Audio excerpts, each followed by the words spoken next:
So now let's come back here and talk about this a little bit more and the relationship here. Because this is all about knowing your key performing indicators. And simply, KPIs, key performing indicators, are lines of data that tell us your ad is doing well or will do well over time.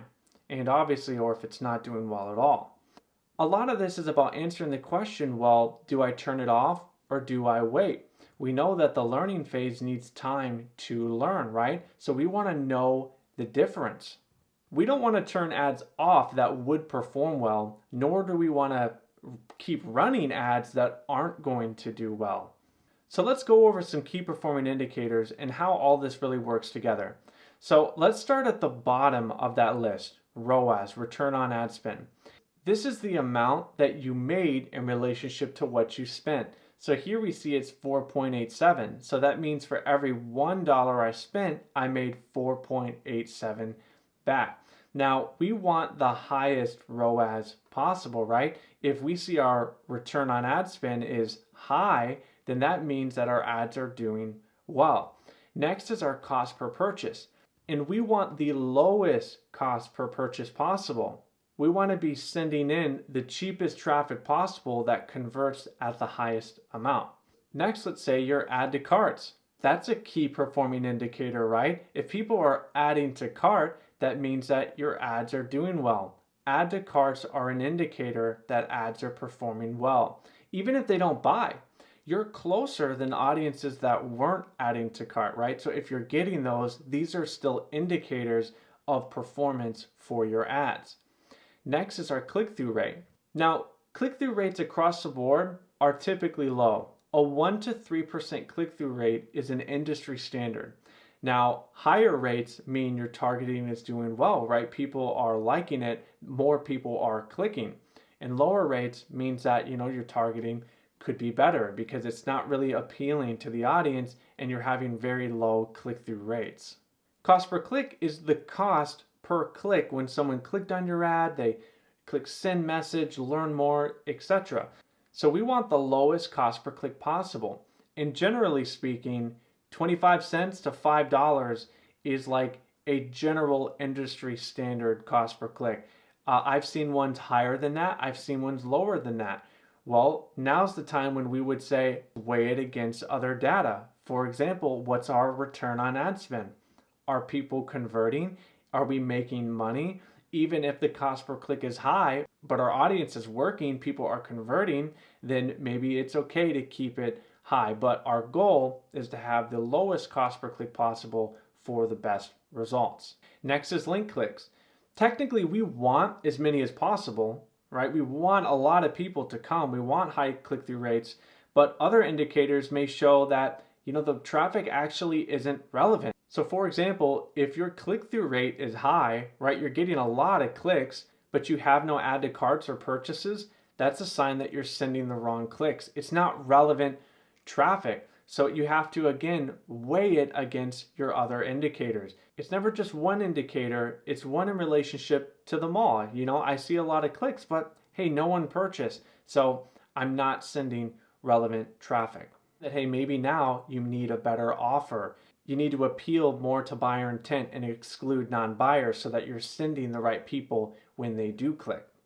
And now cost per 1,000 impressions. So as stated, this is the cost per 1,000 times your ad is viewed by a person. Now I always need to reiterate that you have to test everything and see what's working for you. But generally speaking, you want your cost per 1,000 impressions to be below $10. If your CPMs are past $10, it's time to start looking into improving your offer again. Because think about it, how many thousand times must your ad be shown before you get the results you want? If your CPMs are high, it means you're having to show more ads before you're getting the results that you want. So if you're passing that $10 threshold, well, you need to start looking how to send better traffic, and that's usually related to improving your ads offer. So as you can see here, this one has a very high cost per 1,000 impressions. That is not good. That's too high. And I wanted to show you just a few of these examples of where, that's a sign that I should get that down. Whereas this one on the bottom is, $7.69. That is a very reasonable relative CPM. So always weigh against other indicators to understand what your key performing indicators are in these areas. Because again, your CPMs could be high, but so could your ROAS, right? What if it is still working well, even though your CPMs are high? I've seen CPMs change as audiences become depleted, meaning that you have that total amount, you've been running into it for a while, you've been increasing your spend, and after a while it gets depleted. You're exhausting the ad set. That is one way to quickly, you'll see that in your CPM. Your cost per 1,000 impressions is going to skyrocket quickly. So these are things to keep in mind. Next is frequency, and this is the number of times people saw an ad on average. Best practice is to have no more than a frequency of 3 within a 7-day period. That means you don't want one single person to see your ad more than 3 times in a 7-day period. Now, I've seen frequencies of higher than that, say 5 to 7. And if they are maintaining return on ad spend, it's okay. But the higher you go, you actually are taking a necessary risk against your account, because you could get flagged by annoyed viewers. And in the end, if they're having to see your ad so many times, but they're not converting, you're going to end up wasting ad budget as well. Stop serving it to them. They would have engaged by then if that's the 9th time that they viewed your ad. You see what I'm saying? So best practice, no more than a frequency of 3 within a 7-day period. Quick little note, in a later video, we're going to talk about how to set custom rules so that this will actually be done automatically for you. Reach is the total amount of people reach with your ad, not to be confused with impressions, which is the total amount of times your ad was seen as a whole. So again, you see this frequency for this carousel conversions is 1.39. That means people on average saw it about 1.5 times, about 2 times. So that's that difference between reach, which is the total number of people, versus impressions, right? Some of these people saw it more than once. So again, reach is the total amount of people reach with the ad. Impressions is the total amount of time your ads was seen as a whole. And the system will show your ad more than once. Now moving on to delivery. And you might think this is super straightforward, right? Well, is it serving? Is it not? No, because now we're going to start to see these other terms like learning and learning limited. So active means that your campaign is turned on. And this is something that you can change simply by toggling this switch here on the left. So if you turned it off, it would then look like off, as you see down here. Learning means that your ad is serving and learning. It's in that learning phase. And this is something you see at the ad level, this middle section here, learning. So learning limited, on the flip side, means your ad set hasn't reached enough objective events within that 7-day period. So we want our ads to exit the learning phase, to always be this green one here saying learning. We want our ads to not be limited in their ability to learn, but to continue. So you're going to need to have objective events that can be reached, that 50 threshold over a span of 7 days. As we said before, that threshold is 50 events within 7 days. So that's what you're shooting to reach, no matter which objective you choose. If you chose a conversion objective, remember we can set many things as a conversion with our Facebook Pixel event setup tool. We could set a page view, we could set an add to cart, and obviously a purchase are all conversion events.